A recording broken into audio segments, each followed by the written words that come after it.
ഉള്ളിൽ ഗർഭപാത്രമുണ്ട് എന്ന ഒരൊറ്റ കാരണം കൊണ്ട് ഒരു പെണ്ണ് അനുഭവിക്കുന്നത് എന്തൊക്കെയാണ് എന്ന് വെറുതെ ഒന്ന് ആലോചിച്ച് നോക്കൂ.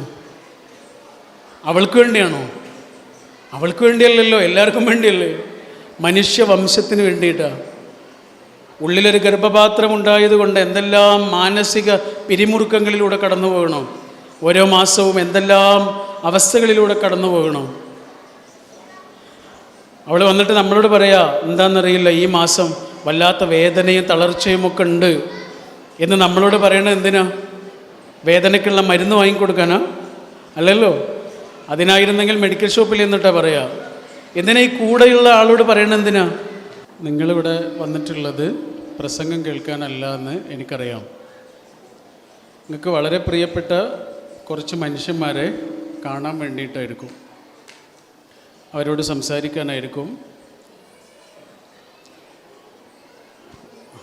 ഒരു തറവാട്ടിൽ നിന്ന് മാറി താമസിച്ച മക്കൾ അതേ തറവാട്ടിലേക്ക് തിരിച്ചു വരുന്ന ഒരു ഫീലായിരിക്കും ഇപ്പം നിങ്ങൾക്ക് ഉണ്ടാവുക. തറവാടുകൾ എപ്പോഴും നിറയെ ഓർമ്മകളാണ്.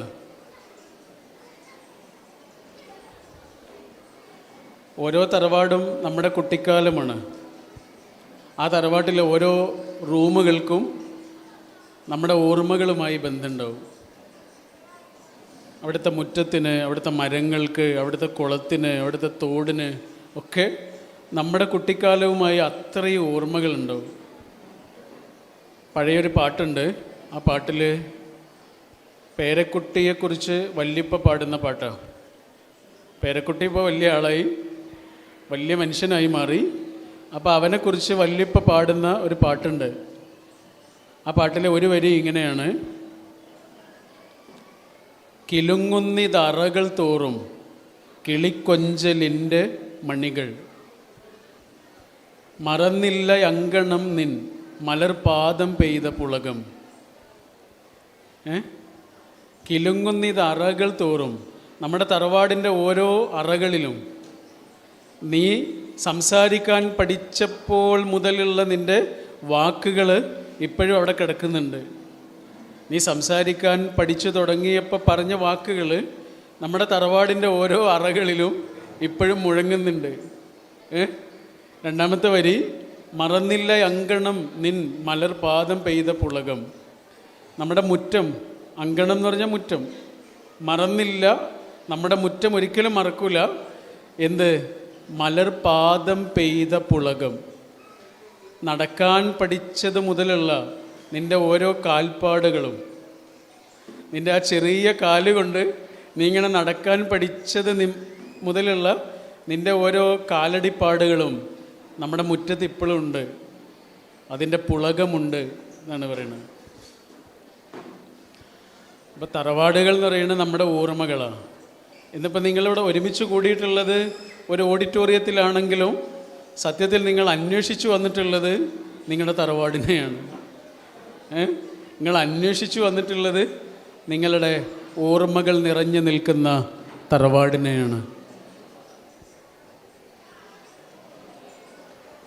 നമ്മുടെ പഴയ ഈ ഹൈന്ദവ തറവാടുകളുണ്ടല്ലോ, ആ തറവാടുകൾക്ക് സാധാരണ വീട് എന്നല്ല പറയാം, ഇല്ലം എന്ന് പറയും. അങ്ങനെ പല വീടുകളുണ്ട്. അതിൽപ്പെട്ട ഒരു പദമാണ്, അവർ പറഞ്ഞിരുന്നൊരു വാക്കാണ് മന എന്ന് പറയും, അല്ലേ? ഇവിടെയൊക്കെ ഉണ്ട് മന. നമ്മുടെ ചങ്ങനംകുളത്ത് നിന്ന് അങ്ങോട്ട് പോകുന്നിടത്തൊക്കെ കുറേ മനകൾ കാണാം. മന എന്നാണ് പറയാം. മനക്കല വീട് എന്നൊക്കെ പറയില്ല, മന. മന എന്നുള്ള വാക്ക് ഒരു വല്ലാത്ത വാക്കാണ്. മന എന്ന് പറയുന്ന സംസ്കൃത വാക്കാണ് കേട്ടോ, മനസ്സല്ല അത്. മനസ്സിന് നമ്മൾ മന എന്ന് പറയാറുണ്ട്, മനക്കണക്ക് എന്നൊക്കെ പറയില്ലേ, ആ മനയല്ല ഇത്. ഈ മന വേറൊരു മനയാണ്. നിങ്ങൾ ശരിക്കും കേൾക്കണേ. മന എന്ന് പറഞ്ഞാൽ രണ്ട് വാക്കുകളാണ്.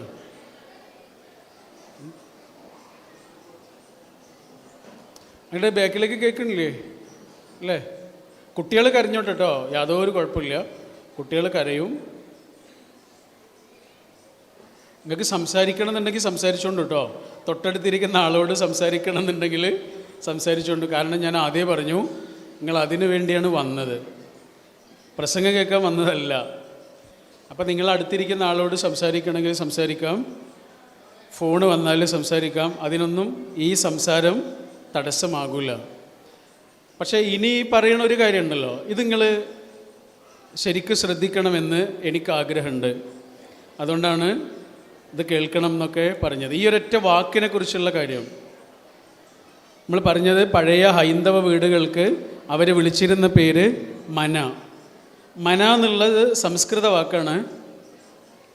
അത് 2 വാക്കുകളാണ്, ഒന്ന് മ, ഒന്ന് ന. മ എന്ന് പറഞ്ഞാൽ ഞാൻ എന്നാണ്, ഞാൻ, മമ്മ എന്നൊക്കെ പറയും.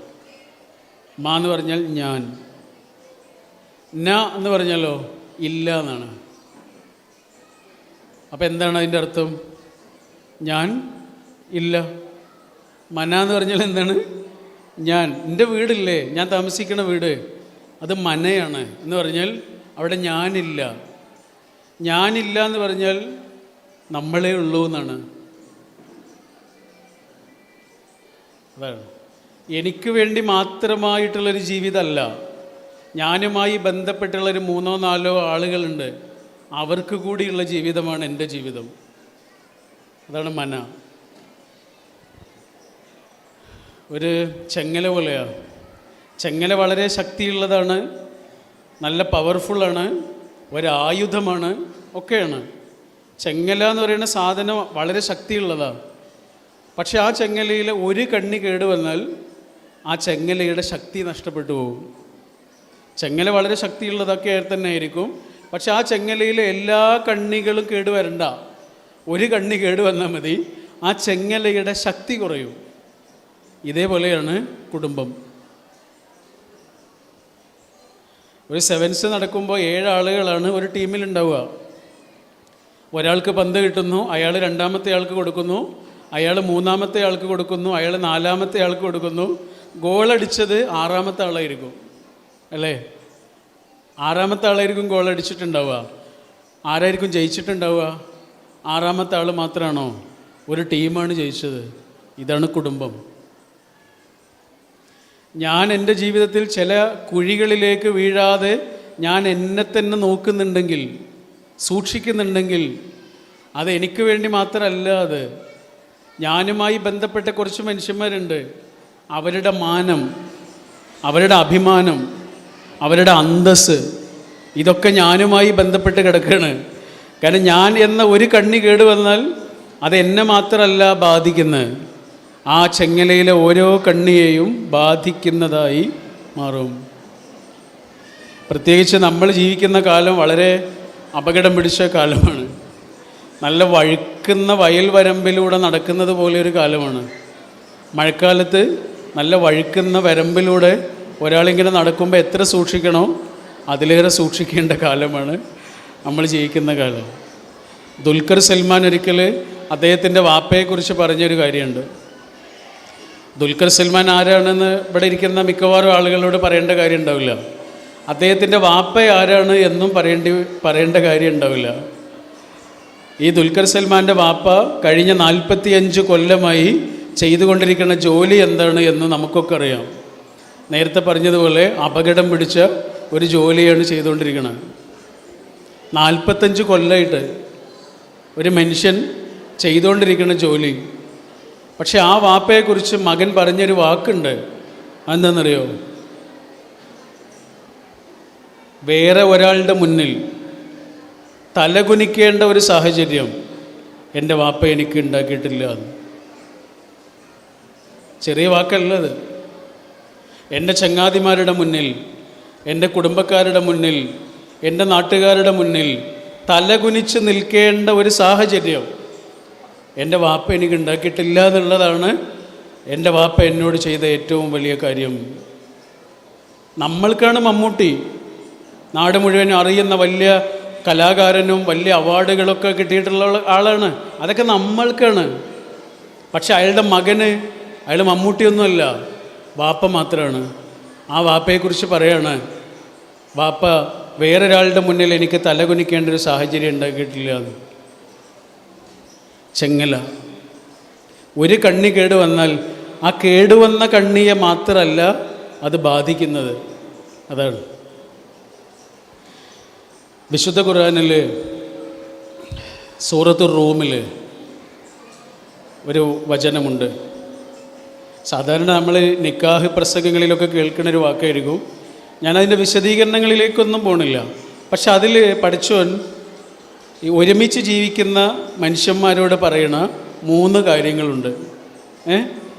ഭാര്യ ഭർത്താവാകട്ടെ, മക്കൾ ഒരുമിച്ചുള്ള ജീവിതമാവട്ടെ, ഒരുമിച്ച് ജീവിക്കുന്ന മനുഷ്യന്മാരില്ലേ, അത് പറഞ്ഞ് ചങ്ങാതിമാർ ഒരുമിച്ച് ജീവിക്കുകയാണെങ്കിൽ പോലും, ഹോസ്റ്റലിലൊക്കെ ഒരുമിച്ച് ജീവിക്കുന്ന ആളുകൾക്ക് പോലും ഈ ആയത്ത് ഫിറ്റാണ്. ഒരുമിച്ച് ജീവിക്കുന്ന മുഴുവൻ മനുഷ്യന്മാർക്കും ഓർത്തു വെക്കാനുള്ള 3 കാര്യങ്ങൾ പഠിച്ചവൻ പറയുന്നുണ്ട്. എന്താണെന്നറിയോ? ആ വചനം ഇങ്ങനെയാണ്: അഊദു ബില്ലാഹി സമീഇൽ അലീം മിനശ് ശൈത്വാനിർ റജീം ബിസ്മില്ലാഹിർ റഹ്മാനിർ റഹീം വമിൻ ആയാതിഹി അൻ ഖലഖ ലക്കും മിൻ അൻഫുസിക്കും അസ്വാജാ ലിതസ്കുനു ഇലൈഹാ വജഅല ബൈനക്കും മവദ്ദതൻ വറഹ്മ. ഇങ്ങനെ പോകാട്ടോ. 3 കാര്യങ്ങളാണ്. ഒന്നാമത്തെ കാര്യം എന്താണെന്നറിയോ? ഒന്നാമത്തെ കാര്യം, നിങ്ങളുടെ ജീവിതത്തിലേക്ക് വന്നിട്ടുള്ള ഈ മനുഷ്യനുണ്ടല്ലോ, ഇണയായി, ഭാര്യയായി, അല്ലെങ്കിൽ ഭർത്താവായി, ആരായിട്ടും നിങ്ങളുടെ ജീവിതത്തിലേക്ക് വന്നിട്ടുള്ള ഈ മനുഷ്യനില്ലേ, അതാരാണെന്നറിയോ? അതൊരു മനുഷ്യനാണ്. വമിൻ ആയാത്തിഹി അൻ ഖലഖ ലക്കും മിൻ അംഫുസിക്കും. മിൻ അംഫുസിക്കും എന്ന് പറഞ്ഞുള്ള വാക്കിൻ്റെ അർത്ഥം എന്താണെന്നറിയോ? ഇതൊരു മനുഷ്യനാണ്. നിങ്ങളുടെ ജീവിതത്തിൽ നിങ്ങളുടെ കൂടെ ജീവിക്കുന്ന ആളില്ലേ, അതൊരു മനുഷ്യനാണ്, മലക്കല്ല, അതൊരു ശില്പമല്ല. ഓരോ സമയത്ത് ഓരോ സ്വഭാവം ഉണ്ടാവും. രാവിലെ കണ്ട ആളാവില്ല വൈകുന്നേരം, ഇന്നലെ കണ്ട ആളല്ല ഇന്ന്. മനുഷ്യർക്ക് അത്രയേറെ മാറ്റങ്ങൾ ഉണ്ടാവും. അതുകൊണ്ട് നിങ്ങളുടെ കൂടെ ജീവിക്കുന്ന ഈ ആളില്ലേ, അതൊരു മനുഷ്യനാണ് കേട്ടോ. ബൈബിളിൽ ഒരു കഥയുണ്ട്, നല്ല രസമറിയാ. ഒരു വലിയ രാജാവിൻ്റെ ശില്പം ഒരാൾ ഉണ്ടാക്കുകയാണ് കേട്ടോ. രാജാവിൻ്റെ ശില്പം. ആ ശില്പം ഉണ്ടാക്കുന്നത് ഇരുമ്പ് കൊണ്ടാണ്. ഓരോ അവയവവും ഉണ്ടാക്കുന്നത് ഇരുമ്പുണ്ട്. കണ്ണ്, മൂക്ക്, ചെവി, മുഖം, തല, അതൊക്കെ ഇരുമ്പ് കൊണ്ട് ഇങ്ങനെ ഉണ്ടാക്കി ഒരവയവം മാത്രം ഇരുമ്പ് കൊണ്ട് ഉണ്ടാക്കിയില്ല എന്ന് മാത്രമല്ല, കളിമണ്ണ് കൊണ്ടാണ് ഉണ്ടാക്കിയത്. ഒരവയവം മാത്രം കളിമണ്ണുണ്ട്. ഏതാണ് അവയവം എന്നറിയോ? കാൽപാദം. സത്യത്തിൽ കാൽപാദമല്ലേ ഇരുമ്പോണ്ട് ഉണ്ടാക്കേണ്ടത്? കാരണം എല്ലാ ഭാരവും കാൽപാദത്തിനാണ് കിട്ടുക. അപ്പം കാൽപാദം ഇരുമ്പോണ്ട് ഉണ്ടാക്കുന്നതിന് പകരം ബാക്കിയൊക്കെ ഇരുമ്പോണ്ട് ഉണ്ടാക്കിയിട്ട് കാൽപാദം മാത്രം കളിമണ്ണ് കൊണ്ട് ഉണ്ടാക്കി. കളിമണ്ണുണ്ട്. കളിമണ്ണിൻ്റെ പ്രത്യേകത എന്താ? എവിടെയെങ്കിലും തട്ടുമ്പോഴേക്കും മുറിഞ്ഞു പോകും അല്ലേ? എന്താ സംഭവം? ഇതെന്താ സംഭവം? എത്ര വലിയ മനുഷ്യനാണെങ്കിലും കേട്ടോ, എത്ര വലിയ മനുഷ്യനാണെങ്കിലും, എത്ര മഹാനായ മനുഷ്യനാണെങ്കിലും, എത്ര ഭക്തനായ മനുഷ്യനാണെങ്കിലും, മനുഷ്യനാണോ?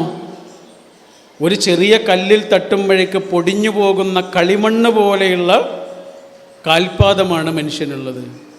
ചിലപ്പോൾ ചില പ്രലോഭനങ്ങളിലേക്ക് വീണുപോകും, ചിലപ്പോൾ ചില അബദ്ധങ്ങളിലേക്ക് വീണുപോകും, ചെയ്യാൻ പാടില്ലാത്ത കാര്യങ്ങൾ ചെയ്തു പോയി എന്ന് വരാം, ഒരിക്കലും സംഭവിക്കാൻ പാടില്ലാത്ത കാര്യങ്ങൾ സംഭവിച്ചു എന്ന് വരാം, അതിൻ്റെ കുറ്റബോധത്തോടെ നമ്മുടെ മുന്നിൽ വന്ന് നിന്നു എന്ന് വരാം, അങ്ങനെയൊക്കെ വരാം. കാരണം ഇത് മനുഷ്യനാണ്.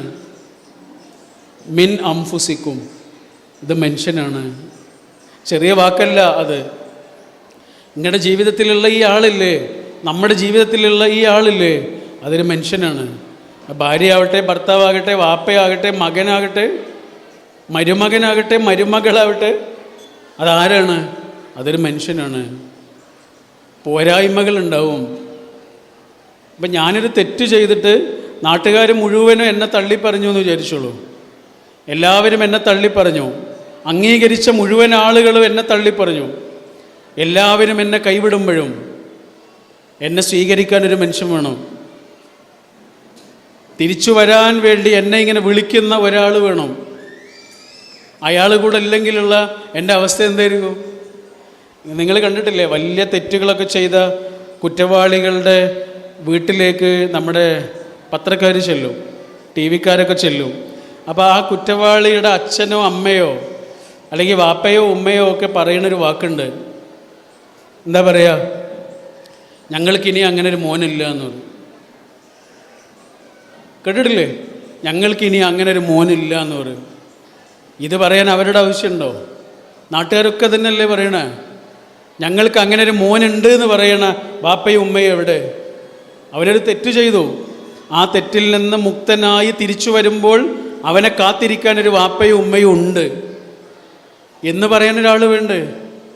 എനിക്കിനി അങ്ങനെ ഒരു സുഹൃത്തില്ല എന്ന് ചിലപ്പോൾ സുഹൃത്തുക്കൾ തള്ളിപ്പറയും. എനിക്കങ്ങനെ ഒരു സുഹൃത്തുണ്ട് എന്ന് പറയാൻ ഒരു സുഹൃത്ത് വേണ്ട. അവൻ തെറ്റ് ചെയ്തിട്ടുണ്ട്, ആ തെറ്റിനോട് എനിക്ക് യാതൊരു അഭിപ്രായവും ഇല്ല. പക്ഷെ ആ തെറ്റിൽ നിന്ന് ശുദ്ധീകരിച്ച് തിരിച്ചു വരുമ്പോൾ അപ്പോഴും അവൻ എൻ്റെ ചങ്ങാതി തന്നെയാകും എന്ന് പറയാൻ ഒരാൾ വേണം. അതാണ് പഠിച്ചവൻ പറയണത്. എന്ത്? മിൻ അംഫുസിക്കും. ചെറിയ വാക്കല്ലത്. നിങ്ങളുടെ ജീവിതത്തിൽ കിട്ടിയ ആൾ, അത് ഉമ്മയായിട്ട് വാപ്പയായിട്ട് മകനായിട്ട് ആരായിട്ടാണെങ്കിലും അതൊരു മനുഷ്യനാണ് കേട്ടോ, അതൊരു മലക്കല്ല. ഇതാണ് ഒന്നാമത്തെ കാര്യം. രണ്ടാമത്തെ കാര്യം സ്നേഹിക്കണം എന്നാണ്. അത് പിന്നെ പ്രത്യേകിച്ച് പറയേണ്ട കാര്യമൊന്നുമില്ല. ഒരുമിച്ച് ജീവിക്കുന്ന ആളുകളോട് എന്തായാലും അത് പറയേണ്ട കാര്യമില്ല, അവർ സ്നേഹിക്കും. സ്നേഹത്തിൽ ചില വ്യത്യാസങ്ങളൊക്കെ ഉണ്ടാവും, ഏറ്റക്കുറച്ചിലുകളുണ്ടാവും, പക്ഷെ സ്നേഹിക്കും. പക്ഷേ പഠിച്ചവൻ മൂന്നാമതായി പറഞ്ഞൊരു കാര്യമുണ്ട്. അതെന്താണെന്നറിയോ? നിങ്ങൾ കാരുണ്യം കാണിക്കണം പരസ്പരം. അത് സ്നേഹമല്ല. സ്നേഹം നമ്മൾക്ക് എപ്പോഴും വേണമെന്നില്ല, 24 മണിക്കൂറും വേണമെന്നില്ല. പക്ഷേ കാരുണ്യം അങ്ങനെയല്ല, 24 മണിക്കൂറും വേണം. കാരണം നമ്മളൊരു മനുഷ്യനാണേ. മനുഷ്യൻ എന്നുള്ള അവസ്ഥകളിലൂടെ ഇങ്ങനെ കടന്നു പോകുമ്പോൾ നമ്മുടെ കൂടെയുള്ള മനുഷ്യനിൽ നിന്ന് നമുക്ക് കരുണ കിട്ടിയേ തീരൂ, കാരുണ്യം ഉണ്ടായേ തീരൂ, നമ്മളെ മനസ്സിലാക്കിയേ തീരൂ. സഹീർ എന്ന് പറഞ്ഞൊരു പുസ്തകമുണ്ട്, വളരെ ഫേമസ് ആയൊരു പുസ്തകമാണ്. ബ്രസീലിലെ ഒരു വലിയ എഴുത്തുകാരനുണ്ട്, പൗലോ കൊയ്ലോ എന്നാണ് അദ്ദേഹത്തിൻ്റെ പേര്. അദ്ദേഹം എഴുതിയൊരു പുസ്തകമാണ്. അതിലൊരു ഭാര്യയുടെയും ഭർത്താവിൻ്റെയും കഥയാണ്.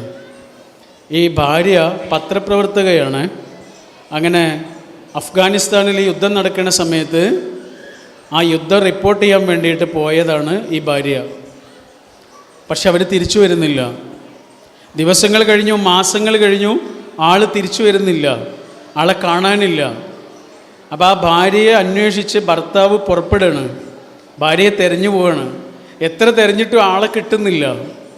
അവസാനം കസാക്കിസ്ഥാനിലെ ഒരു മരുഭൂമിയിലിരുന്നിട്ട് അദ്ദേഹം ഉറക്കെ വിളിച്ചു പറയുന്നൊരു വാക്കുണ്ട്.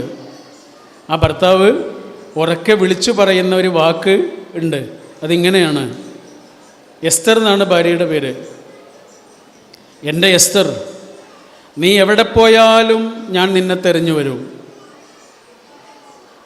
ഞാൻ നിന്നെ നഷ്ടപ്പെടാൻ സമ്മതിക്കില്ല. കാരണം എനിക്ക് നിന്നെ വേണം. എടോ, എനിക്ക് നിന്നെ വേണം. അതിൻ്റെ കാരണം എന്താണെന്നറിയോ? ലോകത്തെന്നെ ഏറ്റവും കൂടുതൽ സ്നേഹിച്ചത് നീ ആയതുകൊണ്ടല്ല, അതുകൊണ്ടല്ല.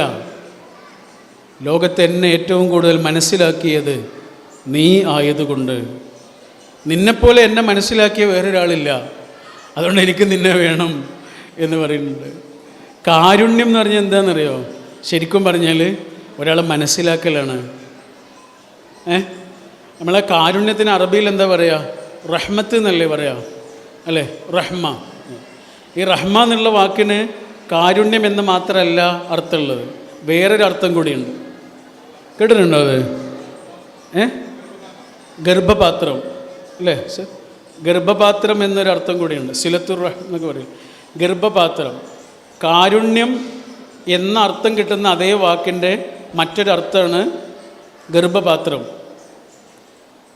എന്തെങ്കിലും ബന്ധമുണ്ടോ അത്? ഒരു വാക്കിന് രണ്ടർത്ഥം. കാരുണ്യം, ഗർഭപാത്രം. ഇത് തമ്മിൽ എന്തെങ്കിലും ഒരു ബന്ധമുണ്ടോ? ചെറിയൊരു ബന്ധമുണ്ട്. എന്താണെന്നറിയോ? നമുക്ക് തോന്നിയതാണ് കേട്ടോ, അങ്ങനെ ഉണ്ടോയെന്നൊന്നും അറിയില്ല.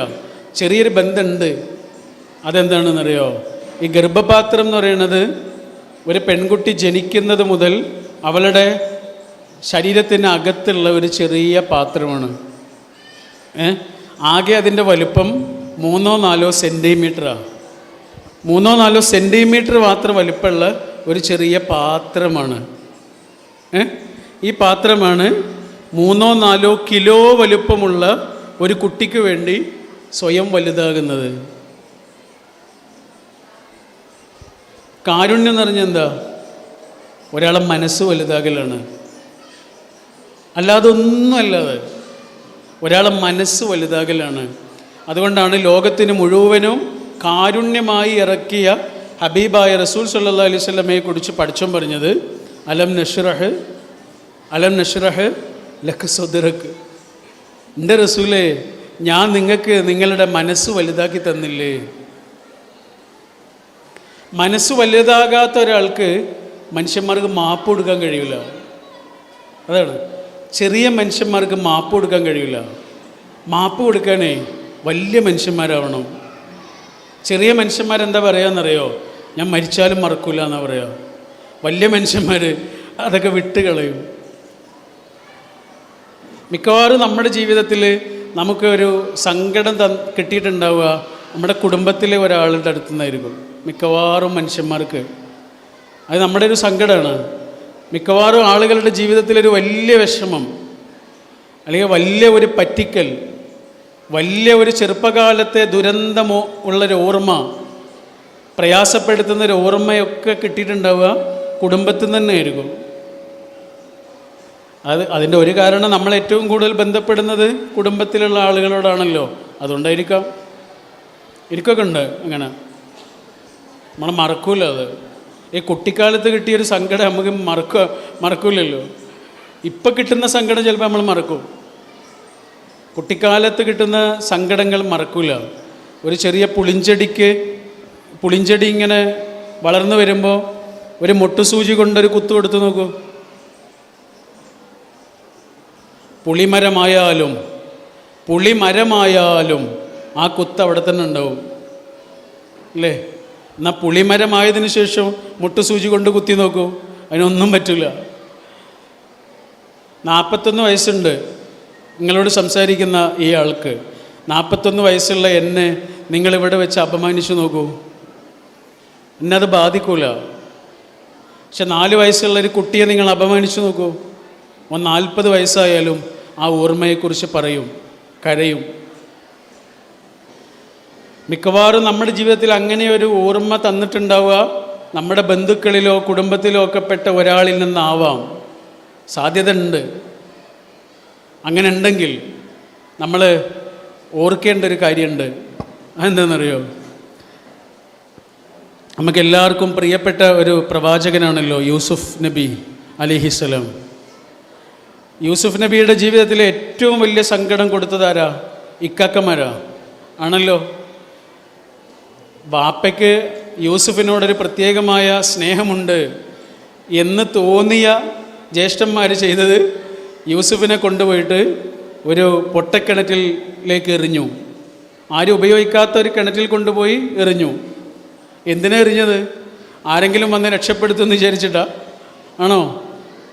കൊല്ലാനായിരുന്നു. രക്ഷപ്പെടുത്തിയത് പടച്ചോൻ്റെ പ്ലാനാണ്. അതാ, വല്ലാത്തൊരു പ്ലാനല്ലേ അത്.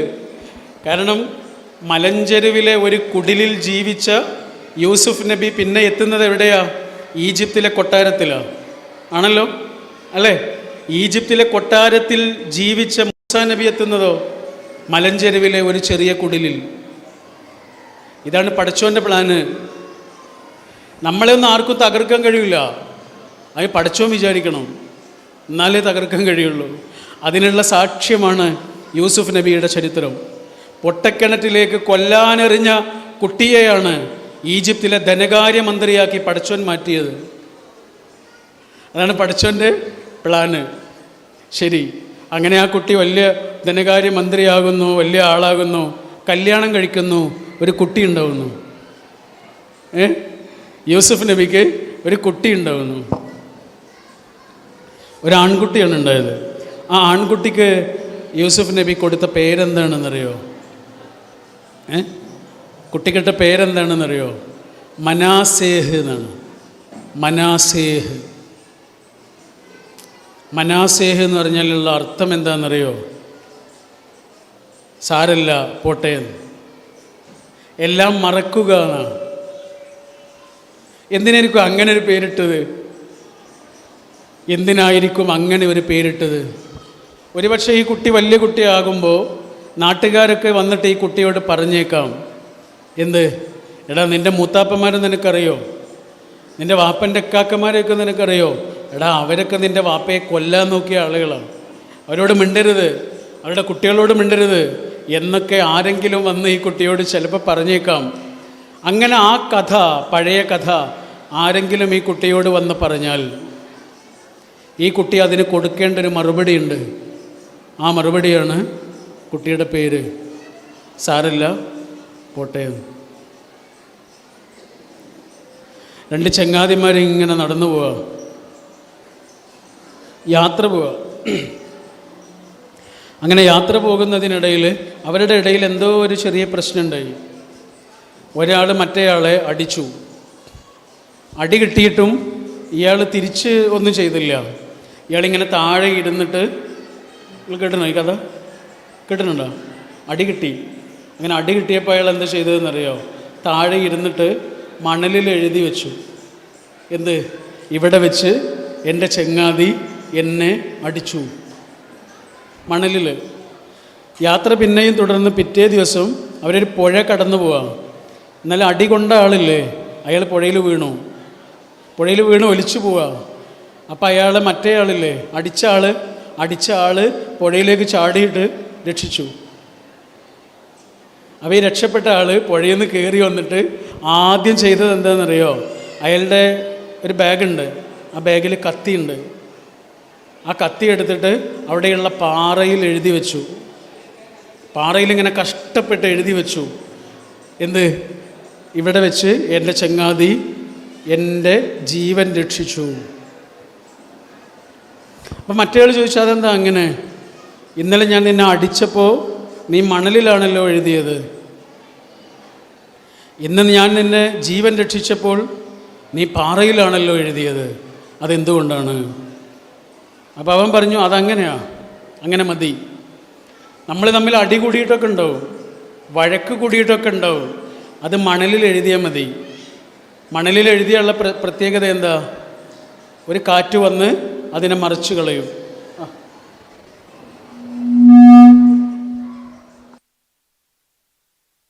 മണലിൽ എഴുതിയാൽ ഒരു കാറ്റ് വന്ന് അത് മറിഞ്ഞു പോകും. പിന്നെ ആരെങ്കിലും അതറിയോ? നമ്മൾ അടി കൂടിയത് ആരും അറിയണ്ട, നമ്മുടെ മക്കളൊന്നും അറിയണ്ട, നമ്മുടെ പേരക്കുട്ടികളൊന്നും അറിയണ്ട, ആരും അറിയണ്ട. പക്ഷെ നമ്മൾ സ്നേഹിച്ചത് അങ്ങനെയല്ല. നമ്മൾ സ്നേഹിച്ചത് എല്ലാവരും അറിയണം, അത് പാറയിൽ എഴുതി വെക്കണം.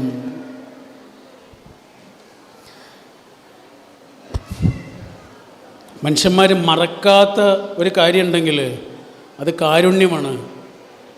ആ കാരുണ്യമുള്ള ഒരാൾക്ക് പരസ്പരം മാപ്പ് കൊടുക്കാൻ കഴിയൂ. കാരുണ്യം മാത്രമേ മനുഷ്യന്മാർ മറക്കാതെ കിടക്കൂ.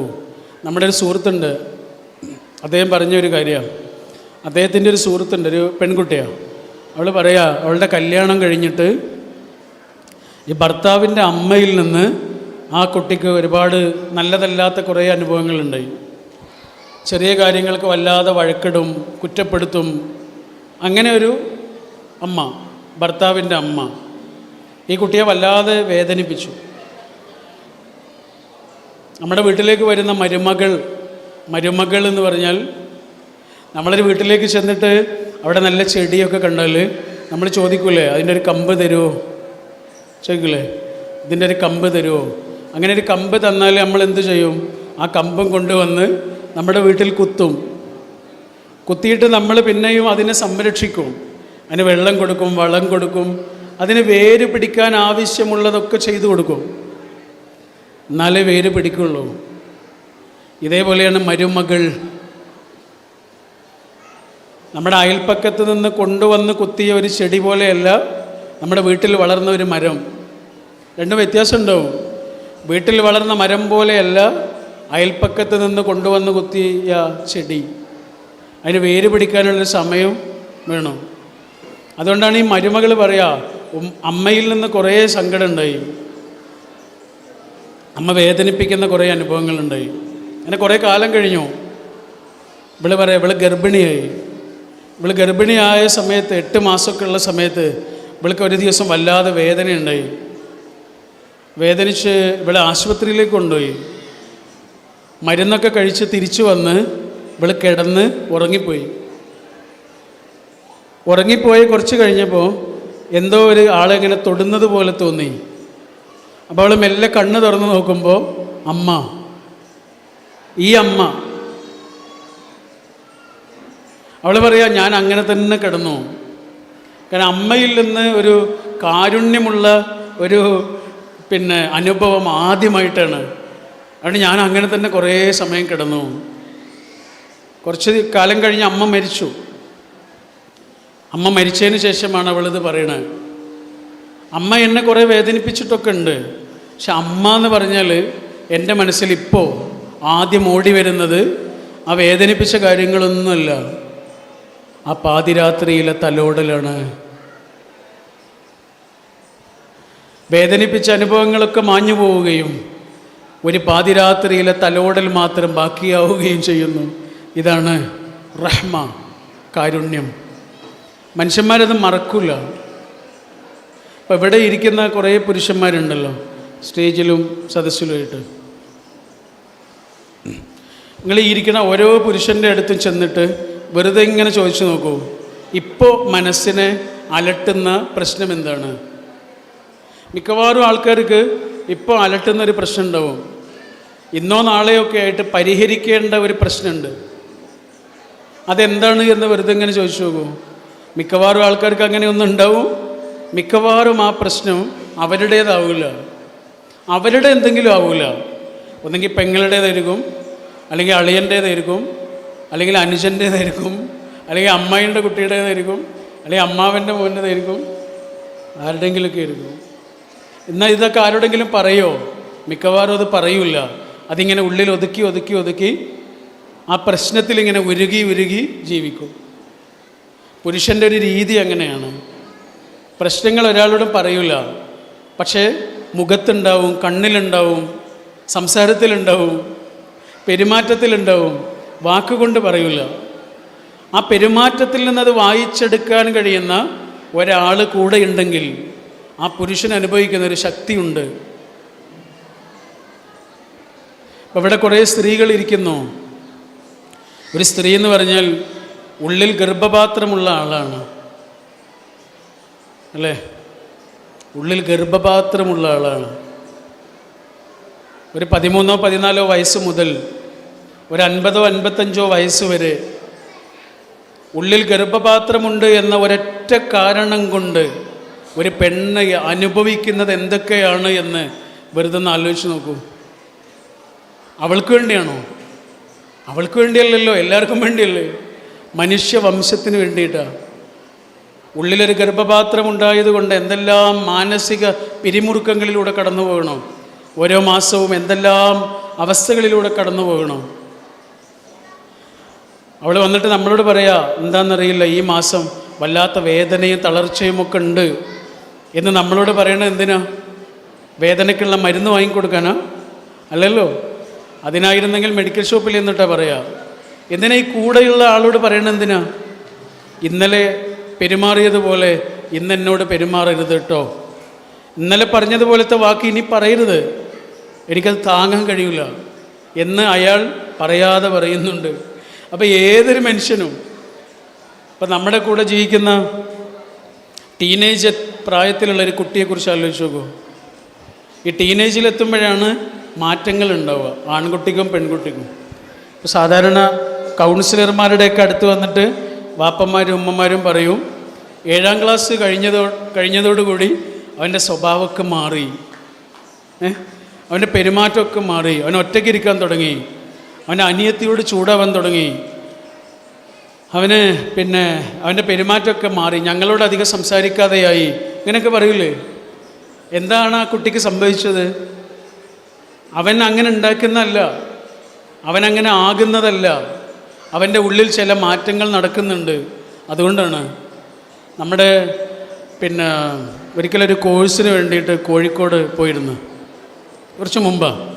അപ്പോൾ ആ കോഴ്സിന് വലിയൊരു പോലീസ് ഓഫീസർ ആ കോഴ്സിലുണ്ടായിരുന്നു. അദ്ദേഹം റിട്ടയർഡ് ചെയ്തതാണ്. അപ്പോൾ റിട്ടയർഡ് അല്ല, അയാൾ ലീവ് എടുത്തതാണ്. ലീവിൽ നിൽക്കുന്നൊരു പോലീസ് ഓഫീസർ ആ കോഴ്സിലുണ്ടായിരുന്നു. അങ്ങനെ കോഴ്സ് കഴിഞ്ഞിട്ട് ഞങ്ങൾ തിരിച്ചു പോകുമ്പോൾ ആ കോഴ്സിനെ കുറിച്ചുള്ള അഭിപ്രായം ചോദിച്ചപ്പോൾ ഈ പോലീസ് ഓഫീസർ പറഞ്ഞ എന്താണെന്നറിയോ? അദ്ദേഹം പറയാം, എനിക്ക് 18 വയസ്സുള്ളൊരു മോനുണ്ട്. ആ മോൻ്റെ പെരുമാറ്റത്തിൽ ഒരുപാട് കുഴപ്പങ്ങളുണ്ട്. അവൻ പഴയ ആളല്ല, അവനാകെ മാറിയിട്ടുണ്ട്. അവൻ്റെ പെരുമാറ്റ രീതികളൊക്കെ മാറിയിട്ടുണ്ട്. അതുകൊണ്ട് അവനെ ഒന്ന് നന്നാക്കാൻ വേണ്ടിയിട്ടാണ് ഞാൻ ഈ കോഴ്സിൽ വന്ന് ചേർന്നത്. എൻ്റെ മോനെ ഒന്ന് നന്നാക്കാൻ വേണ്ടിയിട്ടാണ് ഞാൻ ഈ കോഴ്സ് എടുത്തത് എന്ന് പറഞ്ഞു. 6 മാസത്തെ കോഴ്സാണ്. ആ കോഴ്സ് കഴിഞ്ഞ് പോകുമ്പോൾ അദ്ദേഹം പറയണത് എന്താണെന്നറിയോ? എനിക്കൊരു കാര്യം മനസ്സിലായി, നന്നാക്കേണ്ടത് എൻ്റെ മകനെയല്ല, എൻ്റെ മകനെ നന്നാക്കല്ല വേണ്ടത്, ഞാൻ അവനെ മനസ്സിലാക്കുകയാണ് വേണ്ടത് എന്ന് എനിക്കിപ്പോൾ മനസ്സിലായി. പണ്ട് ഞാൻ അവനോട് എപ്പോഴും ദേഷ്യപ്പെടുന്നൊരു വാപ്പയായിരുന്നു. അവൻ ടി വി കാണുമ്പോൾ ദേഷ്യപ്പെടും, അവൻ കളിക്കാൻ പോയ ദേഷ്യപ്പെടും. ഓരോ സമയത്ത് അവനോട് ദേഷ്യമായിരുന്നു. അവൻ്റെ ചങ്ങാതിമാർ വീട്ടിൽ വരുന്നതൊന്നും എനിക്കിഷ്ടമായിരുന്നില്ല. ഇപ്പം ഞാൻ മാറി. അവൻ ടി വി കാണുമ്പോൾ ഞാൻ അവൻ്റെ കൂടെ ഇരുന്ന് കളി കാണും. അവൻ്റെ ചങ്ങാതിമാർ വരുമ്പോൾ അവരുടെ കൂടെ ഇരുന്ന് സംസാരിക്കും. അവൻ കളിക്കാൻ പോകുന്നിടത്ത് അവൻ്റെ കളി കാണാൻ പോവും. ഞങ്ങൾ ഒരുമിച്ച് ബൈക്കിൽ പോവും. വല്ല മത്സരങ്ങളുണ്ടെങ്കിൽ കളി ടി വിയിൽ ഞങ്ങൾ ഒരുമിച്ചിരുന്ന് കാണും. അപ്പം ഞാൻ മാറി. എൻ്റെ മകനെ എനിക്ക് മനസ്സിലായി. ടീനേജ് പ്രായത്തിലെത്തിയൊരു കുട്ടി ആഗ്രഹിക്കുന്നത് ആ കുട്ടിയെ മനസ്സിലാക്കുന്ന മനുഷ്യരെയാണ്. ഒരു പുരുഷൻ, ഒരു സ്ത്രീ, ആരാവട്ടെ, അവരുടെ ജീവിതത്തിൽ ഞാനും നിങ്ങളൊക്കെ ആഗ്രഹിക്കുന്നത് ഈ പറഞ്ഞ മൂന്നാമത്തെ കാര്യമാണ്. അതെന്താണ്? റഹ്മ, കാരുണ്യം.